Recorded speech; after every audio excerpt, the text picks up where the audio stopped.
Assalamualaikum warahmatullahi wabarakatuh. Perkenalkan, nama saya Siti Muti Anggraini, NPM 202191034 dari kelas A, jurusan Pendidikan Jasmani KTN 2020.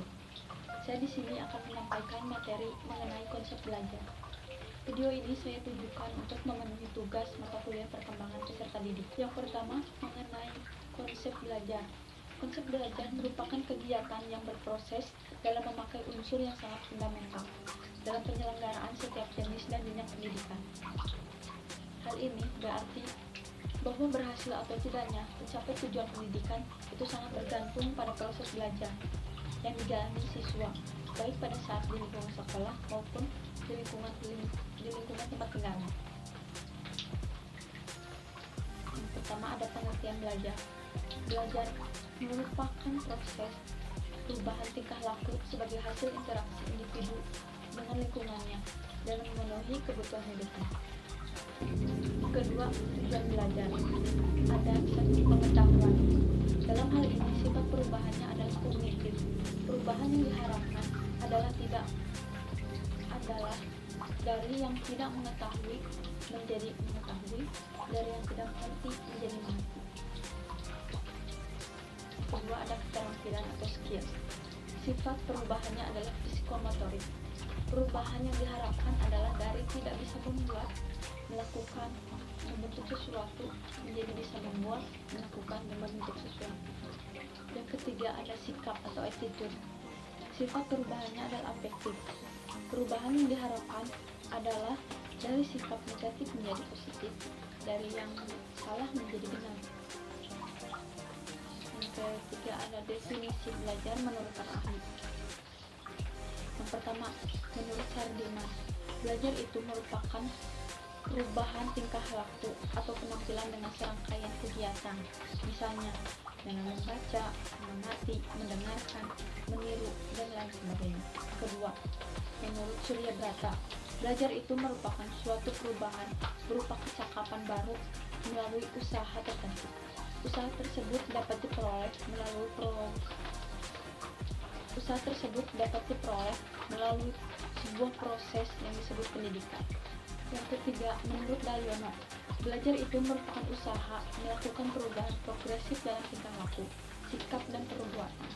Dengan begitu, melalui belajar, anak diharapkan dapat mengalami peningkatan kepribadian yang diinginkan. Yang keempat, menurut Omar Malik, belajar merupakan proses penerimaan pengetahuan yang diserap dari lingkungan peserta didik dengan pengamatan yang dibantu melalui panca inderanya. Yang kelima, menurut Ahmad Tantowi, belajar merupakan perubahan tingkah laku karena latihan dan pengalaman. Yang selanjutnya adalah prinsip belajar.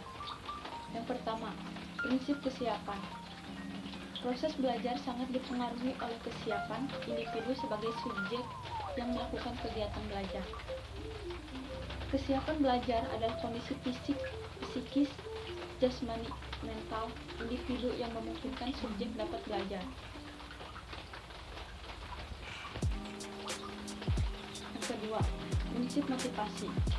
Menurut Morgan 1986, motivasi adalah tenaga pendorong untuk menarik yang menyebabkan adanya tingkah laku ke arah tujuan tertentu. Ada tidaknya motivasi individu dapat diamati dari tingkah lakunya. Yang ketiga, prinsip perhatian. Dalam proses pembelajaran, perhatian merupakan faktor yang sangat besar pengaruhnya.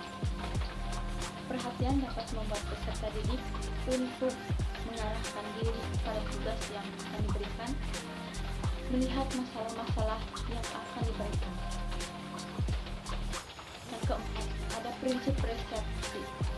Persepsi adalah sesuatu yang bersifat kompleks, yang menyebabkan orang dapat menerima atau meringkas informasi yang diperoleh dari lingkungan. Oleh karena itu, sejak dini ditanamkan kepada peserta didik memiliki persepsi yang baik dan akurat terhadap apa yang akan dipelajari, karena hal itu akan mempengaruhi keberhasilan atau kegagalan kegiatan belajar. Yang kelima, prinsip retensi. Retensi adalah apa yang tertinggal dan dapat diingat kembali setelah individu mempelajari sesuatu. Dengan retensi membuat apa yang dipelajari individu yang tertinggal struktur kognitifnya dan dapat diingat kembali apabila diperlukan. Yang keenam ada prinsip transfer. Transfer merupakan suatu proses di mana sesuatu yang pernah dipelajari dapat mempengaruhi proses dalam mempelajari sesuatu yang baru. Dengan demikian, transfer berarti pengaitan pengetahuan yang sudah dipelajari dengan pengetahuan yang baru dipelajari.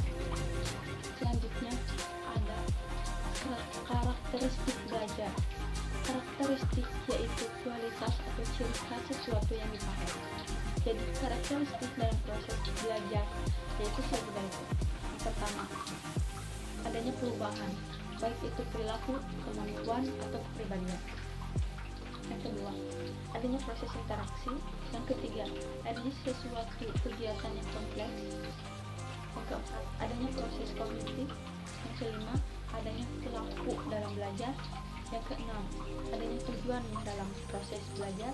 Yang ketujuh, adanya manfaat atau hasil. Dan yang kedelapan, adanya pendekatan dalam pembelajaran dan adanya kurikulum. Sekian penjelasan mengenai materi konsep belajar. Mohon maaf bila ada kesalahan. Terima kasih. Wassalamualaikum warahmatullahi wabarakatuh.